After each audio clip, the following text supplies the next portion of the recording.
నదుల అనుసంధానంలో కీలకంగా భావిస్తున్న పోలవరం బనకచెర్ల ప్రాజెక్టు తుది రూపుదిద్దుకుంటోంది.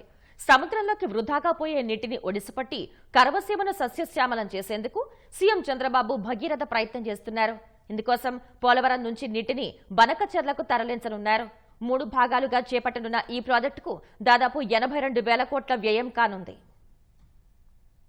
రాష్ట్ర ప్రభుత్వం ప్రతిష్టాత్మకంగా భావిస్తున్న పోలవరం బనకచెర్ల ప్రాజెక్టు ప్రతిపాదనకు తుదిరూపు వచ్చింది. 3 భాగాలుగా చేపట్టనున్న ఈ ప్రాజెక్టుకు ఎంత ఖర్చు అవుతుందో లెక్కలు తేల్చారు.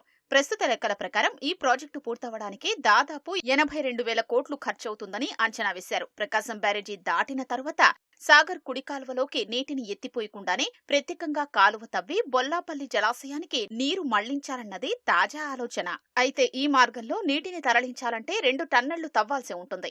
అలాగే పోలవరం నుంచి గోదావరి వరద జలాలు ఏ పద్ధతిలో ఎంత మేర ఎలా తరలించాలన్న దానిపైన తుదిరూపొచ్చింది. జూలై నుంచి అక్టోబర్ మధ్య దాదాపు 250 టీఎంసీలు మళ్లించాలని యోచన.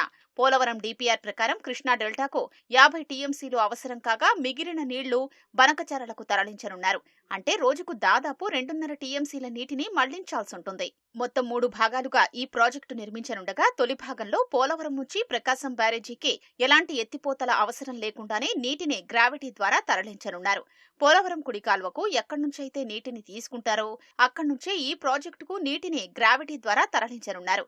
తొలుత ఈ నీరు పోలవరం కుడి కాల్వలోనే ప్రయాణించి తాడిపొడి ఎత్తిపోతల కాల్వ వరకు చేరుస్తారు. అక్కడి నుంచి తాడిపొడి కాల్వలోకి మళ్లించనున్నారు.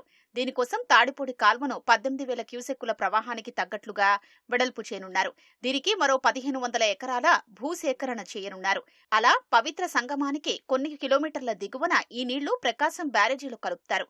తొలి భాగానికి దాదాపు 14,000 కోట్ల రూపాయలు ఖర్చు కానున్నట్లు అంచనా వేస్తున్నారు. రెండో భాగంలో ప్రకాశం బ్యారేజీ నుంచి బొల్లాపల్లి రిజర్వాయర్కు కాల్వ ద్వారానే నీటిని తరలించనున్నారు. ఈ క్రమంలో 2 టన్నళ్లు కిలోమీటర్ మేర తవ్వాల్సి ఉండే అవకాశం ఉంది. దాదాపు 20,000 క్యూసెక్కుల నీటిని ప్రకాశం బ్యారేజీ నుంచి మళ్లిస్తారు. ఈ మార్గంలో ఎత్తిపోతల అవసరమవుతుంది.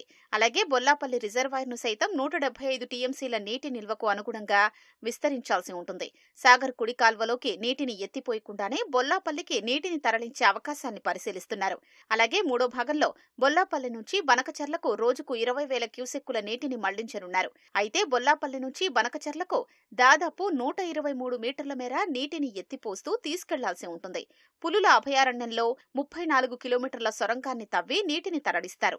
ఇందులో 120 కిలోమీటర్ల కాలువ సైతం తవ్వాల్సి ఉంటుంది.